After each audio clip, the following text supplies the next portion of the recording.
So believe me, as president, I will go after the bad actors. Finally, slowly but surely, Kamala Harris released her economic plan for the country. And the first line item is that she will go after bad actors. We're going to come back to that because now we have the promises of Kamala Harris versus the achievements of Donald Trump. I'm still going to stand by the CHIPS Act being a good thing because they're moving all those chip manufacturing companies back into the U.S., importing ASML. That was a good thing on Biden Harris campaign. Now, everything else was kind of atrocious. The jobs, they opened 16 million jobs and probably 12 of them were jobs that they lost themselves because of their bullshit COVID mandates. I couldn't give that to them. So basically, we have the promises of Shlamala versus the achievements of Trump. If I'm not mistaken, like during Trump presidency, numerous grocery stores actually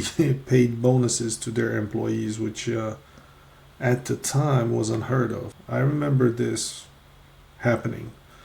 I don't know the entire context, but this is kind of a small proof that his program worked.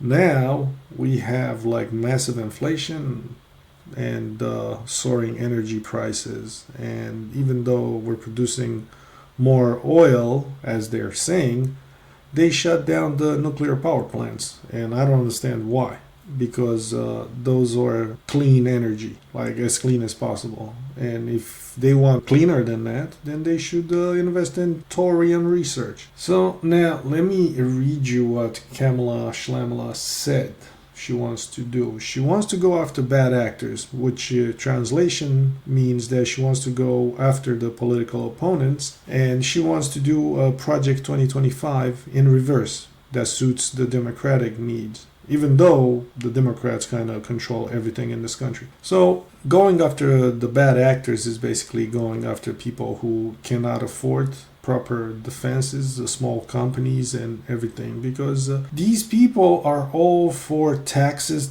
and taxes to even the playing field. And to be honest, when saying they're taxing the rich, they can't, because the rich are the donors. And if you look at the wealthiest person, W-2 or whatever form that is, they pay 10% taxes, and the middle class families pay 20-some%. So no, will never happen. Basically, the rich will always avoid taxes because they have the know-how, they have the lawyers, the attorneys, the accountants, and they always have the money to invest them in other things to avoid taxes.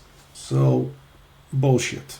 She will do absolutely nothing on her first claim of going after bad actors. She would go only after Trump, like they have been going for the last 8 years. Like a side note, she borrowed from Trump's package. So Trump was for no tax on tips, and now he said no tax on Social Security. So Kamala now is like for no tax on tips for hospitality workers, which it's like a copycat agenda from Trump's agenda. Even though he's so bad, she's copying his policies. Clearly, she has no clue what she's doing. I don't know what the hell Obama's doing. He should have wrote the policy for her, since he endorsed her.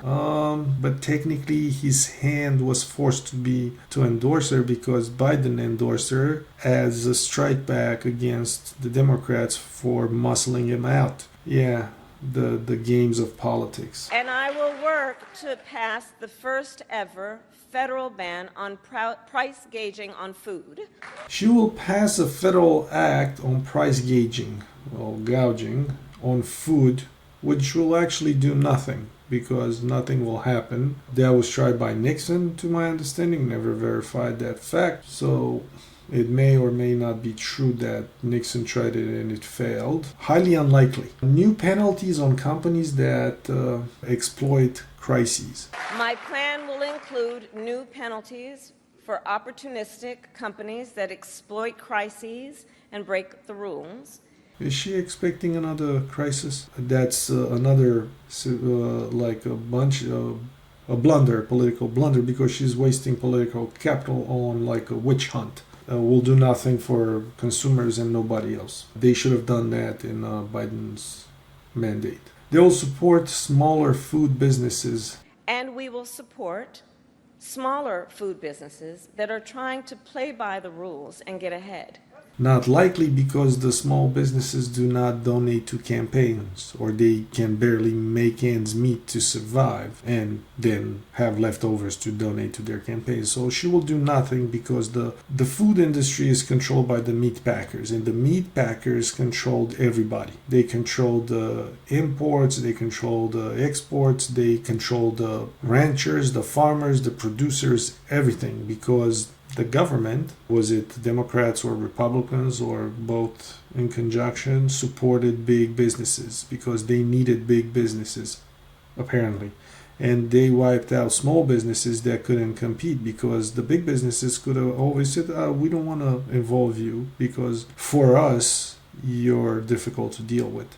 If you don't believe me, I'll post a link into the description from a rancher in Colorado that has been fighting all these meat packers, and he knows all the shit that they put in the food and all the shit that they do. We will help the food industry become more competitive. Which means basically tax more the ranchers and favor the meat packers, which are going to continue poisoning the population with terrible meat that's produced in atrocious conditions. That now you have a resurgence in simple to defeat cancers. They're coming back with a vengeance because of this food that's been produced with all kinds of like chemicals and shitty methods. So basically we're being poisoned, and America is like super obese and super fat, and they're like gonna fight those people? No, they're not gonna fight. Basically the EPA doesn't even know how many forever chemicals are in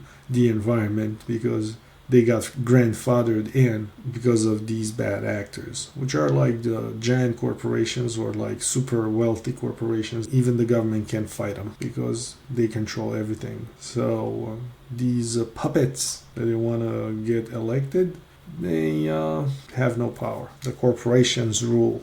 Because I believe competition is the lifeblood of our economy. More competition means lower prices for you and your families. So now you hear at each of these promises, you hear these the drones in the background applauding and doing all this and cheering, when in fact they should do their research, and they think that whatever CNN tells them is factual. CNN never does fact checking on their anchors, who always tell you the bad aspect of one thing just to put a bad light on the opposite camp. So no, they're terrible bullshitters. So yeah, that's my take on Shlamala policies versus Trump policies. Who, by the way, just introduced this policy of no tax on Social Security. I would extend that to no tax on 401ks, because our dollars put in our 401ks 30 years ago, they don't buy us the same amount that they used to buy 30 years ago. So I think no tax on 401ks should be more than fair, even though we didn't pay taxes on their money. But you know what? You've been fucking us over for such a long time. It's time we get our due. Including to raise the minimum wage and eliminate taxes on tips for service and hospitality workers.